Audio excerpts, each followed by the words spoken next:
Ma'am இந்த கால் வீக்கம்லாம் இருக்குல்லங்க ma'am, அது இருந்தால் குழந்தைய பாதிக்கும்னு சொல்கிறாங்க, அப்படி ஏதாவது இருக்கு?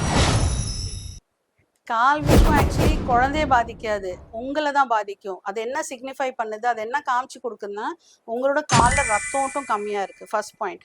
அது அப்படின்னா நீங்கள் வாக்கிங் சரியாக பண்ணலை, இல்லை நீங்கள் ஆக்டிவாக இல்லை, ரொம்ப உட்காந்துட்டுருக்கிறீங்க, சேரில் கால் தொங்க போட்டு உட்காந்துட்டு இருக்கிறீங்க. ஸோ அதனால கால் வீக்கம் வரலாம். ரெண்டாவது நீங்கள் நிறைய உப்பு சாப்பிட்றீங்க. ஸோ உப்பு சாப்பிட்டா நிறைய உப்பு மசாலா ஐட்டம்லாம் நிறைய சாப்பிட்டா சீக்கிரமாக யூரினில் போகாது, ஸோ அது கலெக்ட் ஆகும். ஸோ அதுவும் ஒரு ரீசன். தேர்ட் ரொம்ப மோசமான reason, that is BP patient இருந்தாலும் காலில் வீக்கம் வரும்.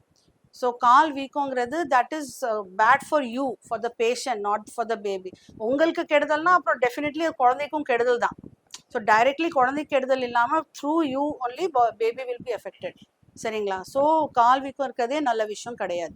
சரிங்களா? ஸோ நீங்கள் ஆஸ் சூன் ஆஸ் உங்களுக்கு காலில் வீக்கம் வருது, நீங்கள் கால் கொஞ்சம் உயரமாக வச்சு படுத்து பார்க்கணும். சப்போஸ் அதில் உங்களுக்கு ரிலீஃப் கிடைக்கணும்னா டாக்டர் பார்த்துடணும்.